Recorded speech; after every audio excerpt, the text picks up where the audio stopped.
이루어져야 된다는 부흥이 온다는 말씀을 주셨고, 이것이 돼야지만 하나님의 말씀에 대한 이 부흥이 온다라고 하는 것들, 3차 부흥이 온다라고 하는 것들을 우리가 지난 시간에 함께 나누게 되었습니다. 그래서 이 말씀을 들으면서 그 부분에 여러 가지 이 대부흥에 대한 어떤 소스가 있었습니다. 그래서 오늘 말씀은 제가 하나님 앞에 계시를 받거나 예언을 받은 것이 아니라고 하는 것들을 먼저 이야기하기를 원합니다. 하나님께서 100년 넘게끔 이 역사에서 하나님이 역사하신 그 모든 것들을 나름대로 제가 가지고 있는 통찰로 이것들을 어떠한 패턴들이나 하나님이 이끌어 가시는 것들을 돌아보면서 제 나름대로의 통찰로 이 말씀을 준비한 것들을 여러분들이 기억하시기 바랍니다. 차이가 뭐냐면 이 계시와 예언은 반드시 이루어져요. 하지만 통찰은 제가 하나님이 이렇게 역사하셨기 때문에 앞으로 이렇게 할 것이다라고 하는 어떠한 패턴들과 모습들을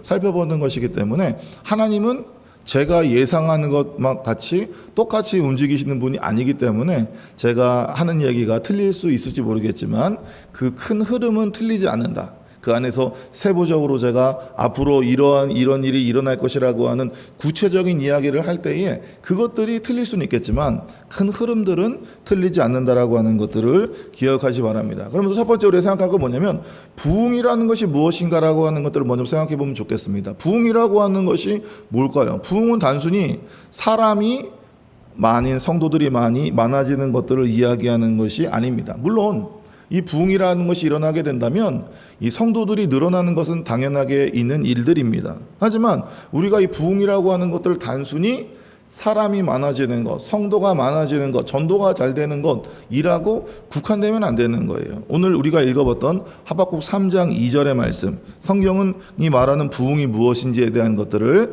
다시 한번 읽어보도록 하겠습니다. 하박국 3장 2절입니다. 시작. 여호와여, 내가 주께 대한 소문을 듣고 놀랐나이다. 여호와여, 주는 주의 일을 이 수년 내에 부흥하게 하옵소서.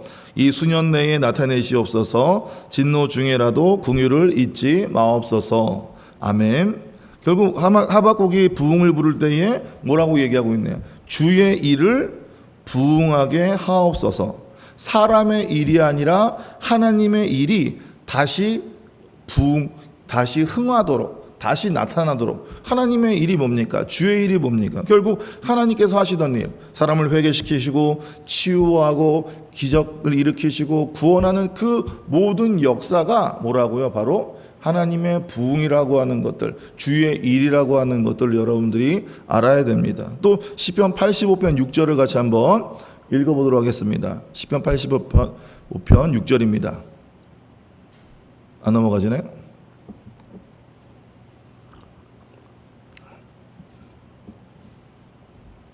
같이 한번 읽어보도록 하겠습니다. 앞에 나와 있습니다. 같이 한번 읽어보도록 하겠습니다. 시작. 주께서 우리에게 영원히 노하시며 대대에 진도하시겠나이까. 이거가 아닌데 85편 제가 읽겠습니다. 주께서 우리를 다시 살리사 주의 백성이 주를 기뻐하도록 하지 아니하시겠나이까 라고 하는 것들을 통해서 우리를 다시 살린다라고 하는 것이 뭐라고요? 이것이 바로 부흥이라고 하는 것을 기억하시 바랍니다. 죽어있던 것이 다시 살아나는 것, 식어있던 심령이 다시 뜨거워지는 것, 이것이 바로 부흥이라고 하는 것들로 성경은 이야기하고 있습니다. 마지막으로 세 번째가 뭐냐면 이 이사야 64장 1절입니다. 64장 1절. 미리 넘겨주세요. 미리 넘겨놔두세요. 같이 한번 읽어보도록 하겠습니다. 시작. 원하건대 주는 하늘을 가르고 강림하시고 주 앞에서 산들이 진동하기를. 아멘. 이 하늘을 가르고 강림하신다라고 하는 것들, 하나님께서 하늘을 가르고 친히 내려오시는 것. 그러니까 단순히 우리가 어떠한 프로그램을 가지고 어떠한 방법을 가지고 행하는 것이 부흥이라고 하는 것이 아니라 하나님이 이 땅에 개입하심을 통해서 강권적으로 역사하심을 통해서 일어나는 것이 부흥이라고 하는 것들을 우리가 기억하시기 바랍니다. 그 일들을 통해서 회개가 터지게 되고 그 다음에 병든 자가 낫게 되고 기적이 나타나게 되고 믿지 않는 사람들이 예수 그리스도를 믿게 되고 믿는 사람들은 그 믿음의 깊이가 더 깊어지는 것, 그게 뭐라고요? 그것이 바로 부흥이라고 하는 것들을 알아야 되는 거예요. 그렇기 때문에 우리가 부흥이라고 하는 단어를 들으면 단순히 그냥 성도가 많아지고 많은 교회들이 커지고 이런 개념이 아니라고 하는 것들을 여러분들이 알아야 됩니다. 결국 하나님의 나라가 이 땅에 강력하게 임하는 것, 이게 바로 이 부흥이라고 하는 것들을, 이게 참된 부흥이라고 하는 것들을 기억하시기 바랍니다. 그러면 부흥의 역사에 대한 것들을 좀 살펴보기를 원합니다. 우리가 첫 번째의 부흥이라고 하는 것을 1904년부터 지금 제가 좀 봄을 통해서 우리는 1906년에 있는 아주사 부흥을 첫 번째로 보았는데 말씀을 준비함을 통해서 새롭게 좀 정리하게 된 부분이 있습니다. 이것은 단순히 그냥 성경에 나와 있는 것이 아니라 100년 넘게끔 하나님이 역사하셨던 그 모든 것들을 살펴보고 그 안에서 어떻게 하나님이 역사하셨는지를 보면서 이 원리를 깨닫게 되는 것들이 있는데 몇 가지가 있는데, 첫 번째는 뭐냐면 하나님이 부흥을 일으키시기 전에는 반드시 기도로 준비했다라고 하는, 많은 사람들에게 기도로 준비시켰다라고 하는 것들을 먼저 여러분들이 아시기를 바랍니다. 1차 부흥이 언제 일어났냐고 한다면 바로 1904년에 일어났어요. 아주사 부흥은 1906년에 일어난 것이고 1904년에 첫 번째의 부흥이 시작되게 됩니다. 그게 뭐죠? 웨일스에서 일어났던 이 회개 운동이라고 하는 거예요.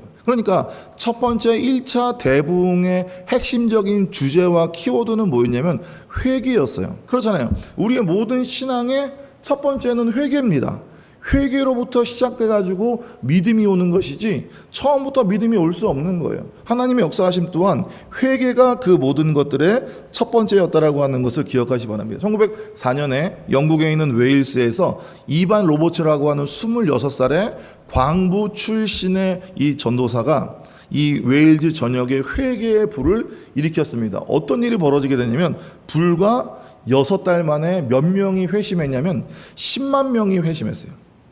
이것은 단순히 어떠한 인간적인 방법으로 그냥 기름 부으심에 강한 것이 아니라 하나님이 특별히 부흥이라고 하는 것들을 계획하심을 통해서 하나님이 직접적으로 역사하셨기 때문에 6개월 만에 10만 명이 회심하는 일들이 벌어지게 됩니다. 술집이 문을 닫게 되고 범죄율이 절반으로 떨어지는 일들이 벌어지게 되는 거예요. 왜 그럴까요? 사람들이 죄를 자백하고 온전히 예수 그리스도를 믿음을 통해서 올바른 모습으로 살아가려고 하는 것이죠. 그게 뭐죠?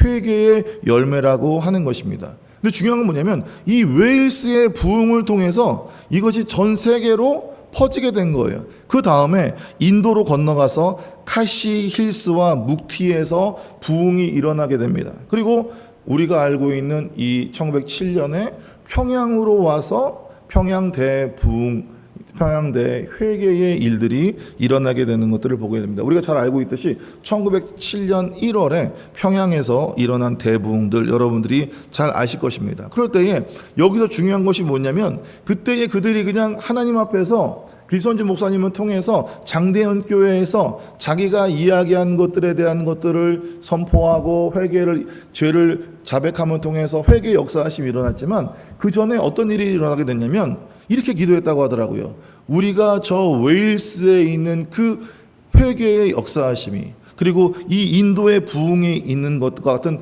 똑같은 은혜가 이곳에 임하기를 원합니다라고 하면서 간절하게 기도하는 거예요. 그러니까 한 사람이 나와가지고 내가 죄를 회개했기 때문에 그 일어난 것이 아니고 그것은 촉발한 것뿐이지 그들 마음속에 기도함을 통해서 우리에게도 회개의 그 놀라운 역사하심이 일어나게 해주세요라고 간절한 마음으로 기도했을 때에 하나님이 그 시절 그곳에 하나님이 역사하심을 통해서 엄청난 일들이 일어나게 되는 것입니다. 그럴 때에 2달 만에 2,000명이, 그리고 그 해의 중반까지 3만 명이 죽게 돌아오는 일들. 그래서 평양을 동방의 예루살렘이라고 이야기하는 거죠. 그때부터 뭐가 생겼냐면 새벽 기도가 생겼고, 그때부터 통성 기도가 생겼고, 그때부터 술 마시는 것이라든지 담배 피는 것들이 사라지게 되는 그런 일들이 믿는 사람들에게 일어났다라고 하는 것입니다. 그러니까 결국 뭐죠? 회개의 부흥이라고 하는 것이 웨일스부터 시작해가지고 인도를 거쳐가지고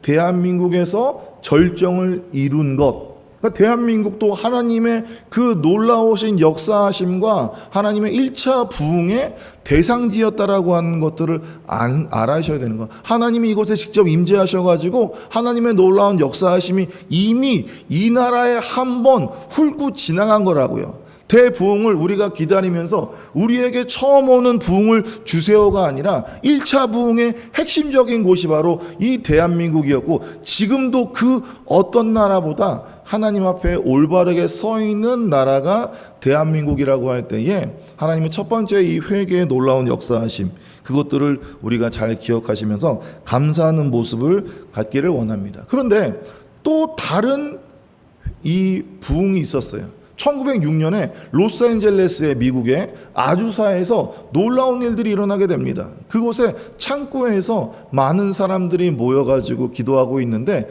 놀랄만한 기적들, 그러니까 어떤 기적이라고 하냐면 바로 창조적인 기적, 손이 생기고 이빨이 생기고 귀가 생기고 막 이런 창조적인 기적들이 일어나는 일들이 벌어지게 되는 것입니다. 그러면 통해서 그 놀라운 일들이 일어났고, 병든 자, 그리고 방언이 터지고 성령의 불이 임하고 그곳에 엄청나게 많은 하나님의 임재와 영광이 있었는데, 그것이 엄청나게 강력해가지고 수 킬로미터에 있는 데까지 하나님의 그 임재의 구름이 닿는 사람이 있으면 거기서 그냥 쓰러져 버리고 주님을 만나는 그런 일들까지 일어났다라고 하는 겁니다. 그 아주사 부흥의 핵심적인 그 목사님이 바로 윌리엄 시모어 목사님이라고 하는 흑인 목사님인데, 이것도 조금 내용들이 그 어떤 책들마다 좀 다르긴 하지만 어떤 데에서는 신발 상자라고 얘기하고 어떤 데에서는 사과개짝이라고 얘기하고 있는데, 그 목사님이 하나님의 말씀을 준비할 때에, 선포할 때에 그 창고에서 이 신발 상자 사과개짝에다가 위에다 올려놓고 하나님의 말씀을 선포했다고 합니다. 기도할 때에는 자기의 머리를 이 신발 상자에 넣고, 제가 어떤 책에서는 말씀을 전할 때에 사과개짝을 덮어 쓰고 기도한다. 결국 뭐죠? 나는 보이지 않고 하나님의 말씀만 보이고 내가 하나님 앞에 철저히 낮아지는 모습으로 기도하고 말씀을 전하는 그런 일들이 일어났다라고 합니다. 그래서 어떻게 되는 거죠? 그 일들과 또 같이 기도했던 다른 그룹들이 함께 모여져서 어떻게 되는 거죠? 수년 동안 준비하다가 함께 모여서 아주사 부흥이 시작되게 된 거예요.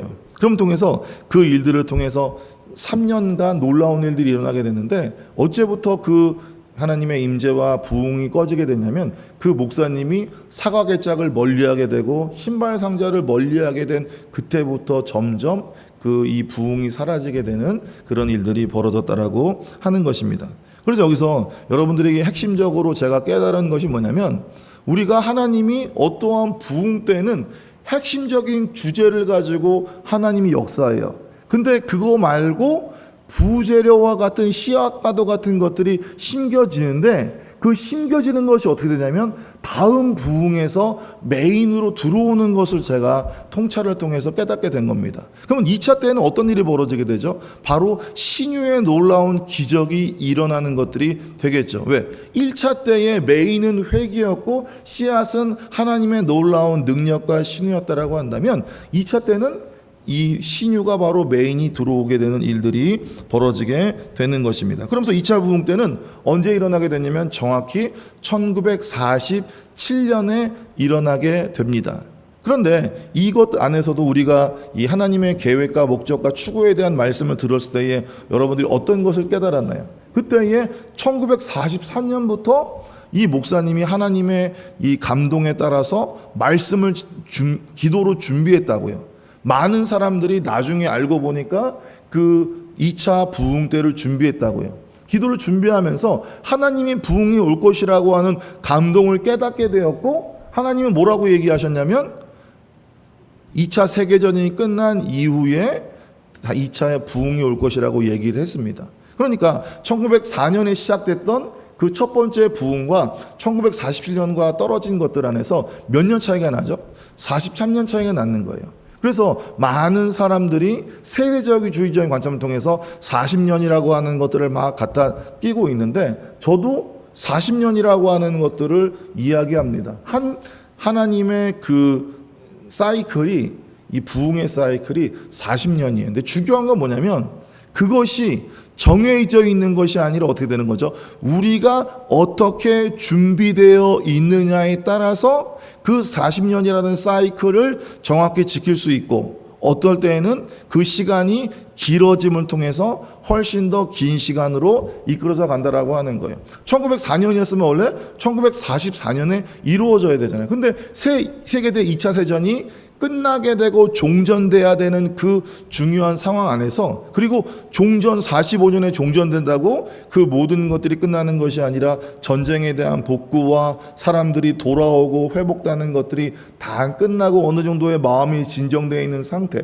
그러니까 이 어쩔 수 없는 역사적 상황 안에서 4년 정도의 시간이 흐를 수밖에 없었던, 그런 걸 통해서 하나님은 43년부터 4년 동안 많은 사람들에게, 특별히 미국에 있는 목회자들에게 기도로 준비함을 통해서 미국에만 집중적으로 신유의 놀라운 일들이 일어나게 되는 것들을 우리가 보게 됩니다. 이 내용들은 우리가 이 하나님의 계획과 추구와 목적과 추구에 대한 말씀을 통해서 우리가 깨달아 알게 되었던 것입니다. 그럴 때에 그 2차 때에 우리는 어떤 일이 일어났는지에 대한 것들을 좀 깨달아 알기를 원합니다. 첫 번째, 2차 부흥 때에 어떤 일이 일어났으면 큰 교회에서 이 놀라운 일들이 일어나게 되었고, 그 당시에는 큰 텐트에서 집회하는 것들이 너무나도 컸기 때문에 텐트에서 역사하든 집회를 하든 교회에서 집회를 하든 이제까지 단 한 번도 기적을 행하지 못한 분이라 할지라도 하나님이 손을 얹으면 그 놀라운 일이 일어났다는 것들을 우리 지난 시간에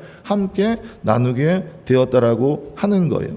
그 일들을 통해서 어떻게 되는 거죠? 2차 때에는 어떤 씨앗이 심어졌냐면 바로 성령의 임재 앞에서 사람들이 쓰러져가는 그런 일들이 그때 일어났다고 하더라고요. 그러니까 신유의 일들이 막 메인으로 일어났지만 사람들이 쓰러지고 사람들의 임재를 통해서 마음이 만져지는 일들이 그때 일어나게 됩니다. 그러면 3차 부흥 때는 어떤 게 메인이 되겠죠? 사람들이 쓰러지고 사람들이 마음이 심령이 고침을 받는 그러한 3차 부흥이 일어나게 됩니다. 그때가 언제였냐면 바로 1994년 토론토 블레싱, 토론토에서 일어나는 부흥이 1차였다고 하는 거예요. 3차 때의 가장 첫 번째라고 하는 거예요. 그러면 1947년에 일어났으면 40년이면 언제 일어나는 거죠? 1987년에 일어나야 되는데 언제 일어났습니까? 1994년에 일어났어요. 무려 7년이라는 시간이 딜레이가 된 겁니다.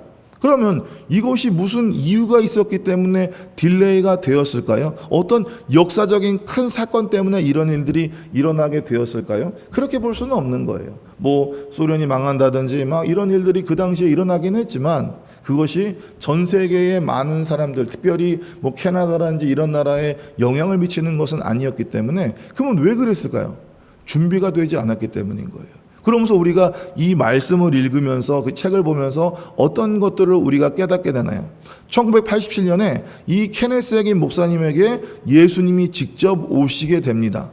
그러면서 뭐라고 얘기하고 있죠? 너희가 하나님의 계획과 목적을 추구해야지만, 그것들을 너희가 해야지만 너희에게 부흥이 온다라고 하는 것들을 이야기했어요. 결국 뭐죠? 87년에 원래 일어나야 되는데 준비되어 있지 않았기 때문에 예수님이 직접 오게 되었고, 그러면 왜 이 목사님한테 그것들을 이야기하는 것이 무슨 큰 의미가 있습니까? 라고 얘기하겠지만, 그 목사님은 그 시절에 성령 레마 학교를 통해서 TV 방송국의 채널 하나를 빌리고 라디오 방송을 빌림을 통해서 그들이 진리를 세상에, 온 세계에, 전 세계에 계속 전파했다고요. 그러니까 어떤 목사님 한 사람에게 그 얘기를 했다라고 한다면 아무런 영향력이 없지만, 그 목사님을 통해서 채널 하나가 전 세계에 다양한 언어로 해석되는 라디오 방송으로 선포됨을 통해서 하나님이 원하시는 그 계획이 한순간에 짧은 시간 안에 선포될 수 있도록 그 매개체가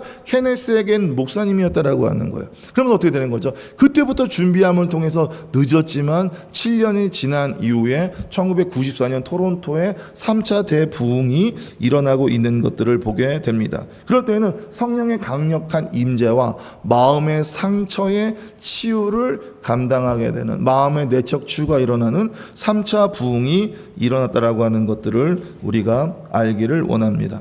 그러면 통해서 어떻게 되는 거죠?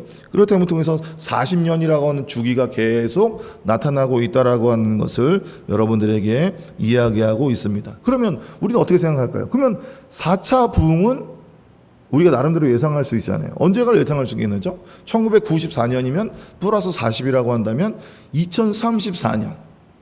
그것이 어떻게 되는 거죠? 우리에게 가장 빨리 올 수 있는 하나님의 4차 부흥의 때라고 하는 것들. 근데 우리가 준비되어 있지 않으면 어떻게 되는 거죠? 그 시간이 더 늦춰질 수 있다라고 하는. 지금 언제입니까? 2026년이죠. 앞으로 8년. 빠르면 8년. 그러면 하나님께서 기도로 준비하신다고 한다면 그 전부터 뭐 5, 6년 전, 4년 전부터 준비시킨다라고 한다면 2030년부터 준비될 수 있는. 그러면 그때부터 어떻게 되는 거죠? 우리 교회는 그것들을 감당할 수 있는 위치에 있어야 된다고요. 그때야 비로소 무언가 해야 된다고 하는. 그때는 보이지가 않아요. 그때는 드러나지가 않아요. 그냥 각자의 위치에서 기도하고 있고 나중에 부흥이 일어난 다음에 보니까 그때 하나님이 기도시킨 것이지 2030년이 된다고 어떻게 눈에 띄어지는 일들이 일어나지가 않는다고요. 우리는 지금 그런 시대에 살고 있다고요. 하나님이 준비해야 되는 것, 왜 우리 진광교회가 40 몇 년 동안 이곳에서 살아남았는지, 왜 존재해야 되는 것들을 우리가 깨달아 알아야 된다라고 하는 거예요. 저는 여러분들에게 세대주의적으로 얘기하는 것이 아니에요. 세대주의는 뭐냐면 그냥 우리와 상관없이, 우리가 무엇을 하든 상관없이 그냥 정해진 그때에 이루어지는 것이 세대주의적인 결정관이에요. 하지만 미래는 저는 결정되어 있다고 생각하지 않습니다. 우리가 하나님 앞에 어떻게 나아가느냐에 따라서 하나님은 그 시간을 땡길 수도 있고 그 시간을 늦출 수 있다라고 하는 것들을 알아야 되는 거예요. 다 같이 베드로후서 3장 12절을 같이 한번 읽어보도록 하겠습니다. 시작. 하나님의 날이 임하기를 바라보고 간절히 사모하라. 그날에 하늘이 불에 타서 풀어지고 물질이 뜨거운 물에 녹아지려니와. 아멘. 여기서 간절히 사모하라는 헬라어 말은 재촉하다, 앞당기다라고 하는 뜻도 가지고 있습니다. 그럼 이 말을 어떻게 해석할 수 있죠? 하나님의 날이 임하는 것을 앞당기라고 얘기하는 단어인 거예요. 이해되시겠습니까? 결국 뭐죠? 성도가 준비하고 성도가 기도하고 성도가 사모하게 된다면 하나님의 계획, 하나님의 날을 앞당길 수 있는, 정확히 말하면 하나님의 그때에 정확히 이루어질 수 있도록 한다라고 하는 것이 성경 말씀에 나와 있다라고 하는 거예요. 그러니까 우리가 부흥이라고 하는 네 번째의 부흥이 우리에게 준비되고 있는 이때에 우리가 제대로 준비하게 된다면 어떻게 되는 거죠? 제 시간에, 우리가 말한 2034년 즈음, 그거는 제 통찰입니다. 그리고 안 된다고 한다면 그 시간들이 점점 늘어지겠죠. 그러면 나는 부흥이 오는 것들을 원하지 않는데 왜 그러죠? 부흥이 온 다음에는 언젠가 마지막 환란이 올 텐데, 그러면 나는 마지막 환란이 싫기 때문에 나는 부흥이 늦어지기를 원합니다 라고 한다면 그것은 어리석은 짓이에요. 왜 그럴까요? 우리가 하나님의 뜻에 맞게, 그 뜻에 맞게끔 우리가 준비되어지면 그 부흥은 더 강력하게, 더 길게 우리에게 나타난다고요. 근데 그것이 억지로 준비돼 가지고 그때에 맞춰서 이루어지게 된다면 그것은 힘과 능력이 나타나지 않고 약하게 나타나심을 통해서 짧게 끝나게 된다고요. 하나님이 우리에게 주시는 계획한 그 부흥이 강력하게 나타나기 위해서는 우리가 준비되어야 된다라고 하는 것을 기억하시기 바랍니다. 그렇기 때문에 제가 주장하는 어떤 40년이라고 하는 이 텀이 세대주의가 말하는 이 텀하고는 다르다라고 하는 것들을 여러분들이 좀 기억하시기 바랍니다. 그러면 마지막은 아니죠. 다가올 4차 부흥에 대한 것들을 우리가 기억해보기를 원합니다. 그러면 아까 전에 뭐라고 얘기하고 있죠? 3차에 각 차에 씨앗으로 심어있던 것이 4차의 메인으로 올라온다라고 하는 얘기를 했잖아요. 3차 때는 무엇이 심겨졌을까요? 라고 하는 것들을 알게 된다면 4차 때에 하나님이 어떻게 역사할지에 대한 것들을 우리가 깨달아 알 것입니다. 3차 때의 핵심이 뭐였죠? 사람의 마음을 만지고 내적으로 치유했던 그런 놀라운 하나님의 역사하심이 일어났다고 한다면 그때의 씨앗은 무엇이었냐고 한다면 바로 이 평범한 상황 안에서, 그러니까 집회 장소 아니라 평범한 성도들이 일터와 거리와 일상에서 만나는 사람들에게 기도할 때 기적이 나타나는 일상 속의 초자연적인 역사가 그 당시의 씨앗이었어요. 오늘 뭐 길게 얘기할 수는 없겠지만 예시로 베델 교회의 거리 사역, 거기서 어떻게 하고 있냐면 이 쇼핑몰이나 식당이나 거리에서 만나는 사람들에게 다가가서 기도하고 그 자리에서 치유를 하는 것들, 그리고 토토 화이트와 생활형 기독교라고 해서 이것이 나에게는 일상이다. 식당에 가든 쇼핑몰에 가든 어디서든지. 그러니까 특별한 은사자가 어떠한 특별한 무대와 교회에서 일어나는 것이 아니라 일상생활에서, 아니면 어떤 한 지역이나 아니면 한 교회와 같이 메인이 아니라 흩어져서 일어나게 되는 일들. 그러면 어떻게 되는 거죠? 4차 때의 메인 핵심은 아마 각 교회, 어떤 나라가 핵심이 아니라 하나님을 사모하고 준비되어 있는 전 세계의 이 교회들, 그것이 큰 교회든 작은 교회든 상관없이 하나님이 준비되어 있던 그곳에 하나님의 4차의 부흥의 놀라운 기름 부으심과 하나님의 임재가 일어나게 될 거예요. 그렇기 때문에 어떻게 되는 거죠? 그러니까 우리가 준비를 해야 된다고요. 우리 교회가 작다고, 우리 교회가 인원이 없다고 한탄할 필요가 없다고요. 예전에는 큰 교회에서 많은 사람들을 통해서 그 일들이 일어나게 됐다면 4차 때의 부흥은 전 세계의 어느 곳이든, 그것이 어느 나라든 상관없이 준비되어 있고 하나님을 사모하는 사람으로 가득 차 있는 그 교회에서 놀라운 일들과 기적이 일어난다라고 하는 것이 첫 번째의 4차의 메인 핵심적인 것이라고 하는 것들을 기억하시기를 바랍니다. 그리고 어떻게 되는 거죠? 우리 진광교회는 준비해야겠죠. 그때까지. 그러지 않으면 어떻게 되는 거죠? 우리 주변에서 어떠한 교회에 막 죽은 사람이 살아나고 팔이 없던 사람이 팔이 생기고 그런 일들이 일어날 때에 우리는 아무것도 못하고 그냥 거기에서 그게 무슨 말도 안 되는 일이야 라고 하는 것들, 내 옆에 알곡이 보이고 우리는 가라지와 같은 모습으로 살면 안 된다고요. 마지막 때는, 지금 4차 부흥 때는 하나님이 그런 것들로 준비한다라고 하는 것들이 제가 첫 번째로 하나님 앞에서 깨달았던 통찰의 첫 번째의 4차 부흥에 대한 생각입니다. 두 번째는 뭘까요? 두 번째는 바로 아프리카에 대한 얘기예요. 이 아프리카에서도 그 전에 엄청나게 많은 이 집회가 있었고 회심이 있었습니다. 한 번에 수백만 명이 모여가지고 집회를 했어요. 엄청나게 많은 사람들이 기적이 일어나고 엄청나게 많은 사람들이 믿었어요. 근데 어떻게 되죠? 변하게 됐나요? 아니죠. 그냥 어느 순간 사라져버리게 되었다고요. 그 모든 것들이 뿔뿔이 흩어져 버리게 되었다고요. 그런데 하나님께서 주셨던 그 깨달음에 대한 건 뭐냐면, 이 모든 것 안에서 아프리카에 대한 하나님에 대한 놀라운 일들, 그것이 단순히 많은 사람들이 모여가지고 집회해가지고 은혜 받고 영접하고 끝나는 것이 아니라 그 사람들을 통해서 어떻게 되는 거죠?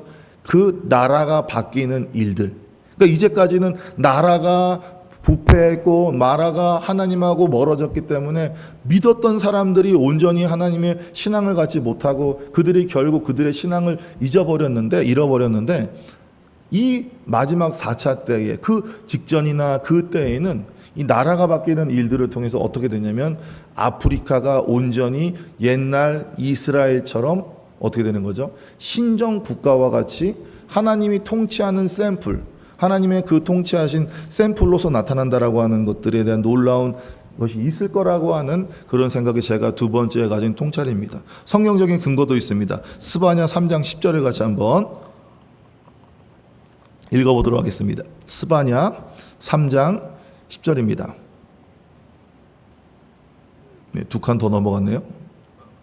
안 됐습니까? 네, 제가 읽겠습니다. 내게 구하는 백성들 곧 내가 흩은 자의 딸이 구스강 건너편에서부터 예물을 가지고 와서 내게 바칠지라. 또 시편 68편 31절에 고관들은 애굽에서 나오고 구스인은 하나님을 향하여 그 손을 신속히 들리로다. 여기서 구스는 아프리카를 얘기합니다. 성경은 마지막 때의 아프리카가 하나님을 향해 손을 들고 예배하며 예물을 드릴 것이라고 얘기하고 있어요. 구약시대 때. 그리고 시편은 하나님을 향해서 신속히 손을 든다. 결국 뭐죠? 아프리카의 회심과 예배가 빠르고 강력하게 일어날 것이라고 하는 것들을 성경은 이미 예언하고 있습니다. 그 일들이 저는 이 예루살렘처럼 이 이스라엘처럼 사람들이 보기에 신정국가와 같은 모습으로 마지막 때에 나타날 것이라고 하는 것들을 저는 이야기하고 싶습니다.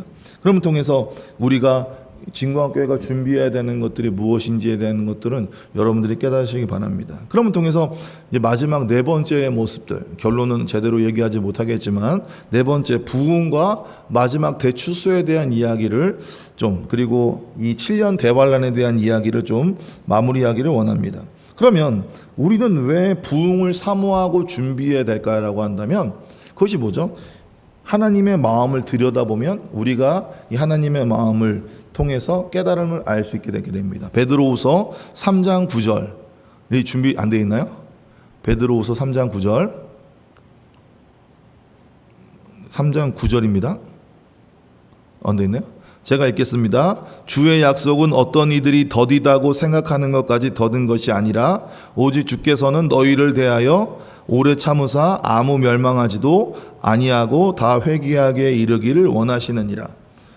사람들은 왜 예수님의 재림이 늦어지냐고 얘기하게 됩니다. 근데 결국 뭐죠? 성경은 그것이 더디다고 얘기하지 않아요. 왜 더딜까요? 한 사람이라도 하나님은 더 구원하시기를 원하기 때문에 하나님은 기다리고 계시는 거라고요. 우리가 생각할 때에는 몇 사람 중에 몇 사람이 구원받으니까 몇 퍼센트가 구원받으면 효과적이지. 그게 아니라 단 한 사람이라도 하나님은 더 구원하시기 위해서 지금 시간을 기다리고 계신다라고 하는 거예요. 결국 뭐죠? 한 영혼이라도 하나님은 구원하고 싶은 그 마음, 그 열망이 하나님의 마음이라고요. 그렇기 때문에 어떻게 되는 거죠? 저와 여러분들이 그 마음을 가지고 이 마지막 때의 부흥에 대한 관점을 바라봐야 된다라고 하는 거예요. 그러면 마지막 때에 우리가 어떤 일이 벌어진다고 얘기하고 있죠? 재림 직전에 7년 대환란이 일어나게 됩니다. 7년 대환란은 결국 뭐죠? 그 안에서 모든 것들을 잃어요. 그 안에서 예수님을 믿을 수가 없다고요. 교회를 다닌다고 하는 것이 많은 종교인들에게 핍박이 되고 공격이 되고, 그리고 7년 후 3년 반 이후에는 예수님을 믿음을 통해서 순교하든지 세상을 버리든지 둘 중에 하나밖에는 안 되게 되는 거라고요. 그 말은 결국 뭐죠? 7년 대환란 때에는 믿음을 가지고 새롭게 신앙을 갖고 있는 사람이 거의 드물다라고 하는 거예요. 근데 하나님이 원하시는 건 뭐죠? 한 사람이라도 더 구원받기를 원하시는 거예요. 그러면 한 사람이라도 더 많은 사람들이 구원을 받고 그 사람이 7년 대환란을 버틸 수 있게 하려고 한다면 어느 때에 7년 대환란이 와야 될까요? 가장 좋은 건 뭐죠? 바로 이 부흥 때에 앞에 있는 전 3년 반이 붙어 들어가면 어떻게 되는 거죠? 그때의 하나님의 임재와 하나님의 역사하심이 함께함을 통해서 어떻게 되는 겁니까? 믿고 있는 사람들이 지나가게 되겠죠.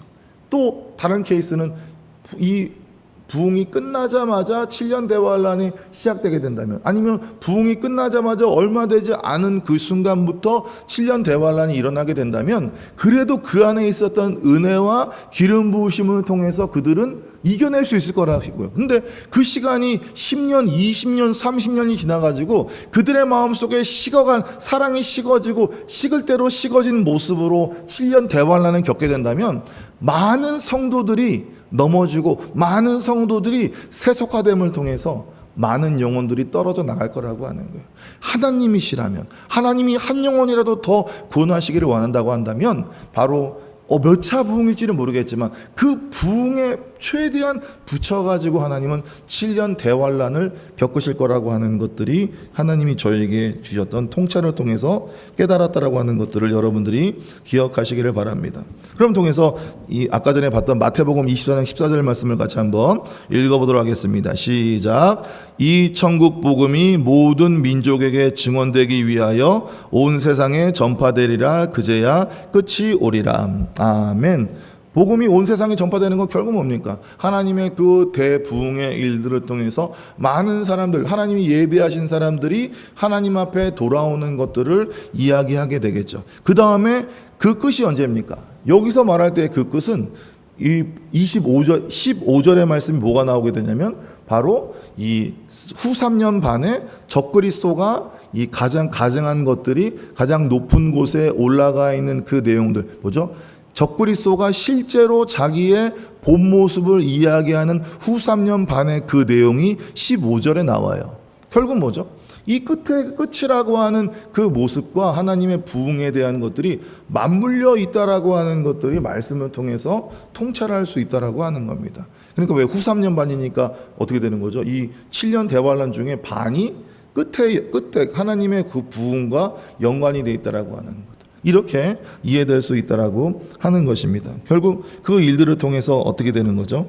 이 하나님께서는 이 신앙을 갖기 어려운 시대 때에 하나님이 전 3년 반에 부흥을 주심을 통해서 그 놀라운 일들이 일어날 것이라고 하는 것들을 저는 기억합니다. 왜냐하면 후 3년 반부터 사람들은 순교하게 되고 아니면 세상을 버려야 되는 둘 중에 하나인 것이지 점 4년 반에는 그런 일들이 일어나지 않거든요. 아마 그 즈음에 붙어 있던지 그 안에 들어 있던지 함을 통해서 마지막 그게 4차일지 5차일지 6차일지 어떤 부흥이 언제 부흥인지는 모르겠지만 많은 사람들의 선지자들의 예언을 보면 4차 부흥 때일 거라고 하는 것들 이라고 하는 것들을 여러분들이 좀 기억하시기를 바랍니다. 그럼 통해서 어떻게 되는 거죠? 그러면서 7년 대환란이 일어나게 되고 우리의 이제 이 땅의 마지막도 일어나지 않을까. 지금 세상이 악해지는 것들을 보면 더 이상 우리가 하나님이 보실 때에 구원받을 만한 사람들이 얼마나 많이 있을까. 단 한 사람을 찾는 것들도 힘들 것 같아요.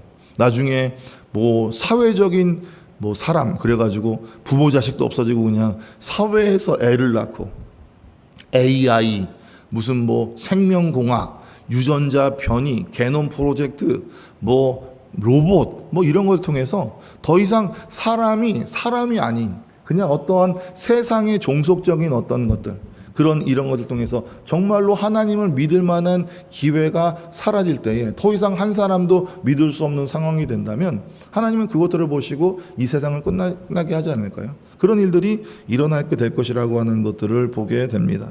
그런 통해서 저와 여러분들 오늘 전반적인 내용들을 함께 나누어 봤습니다. 이런 몇 가지의 제가 본 것들을 통해서 그럼 어떻게 될까요? 우리 교회도 준비해야 된다고요.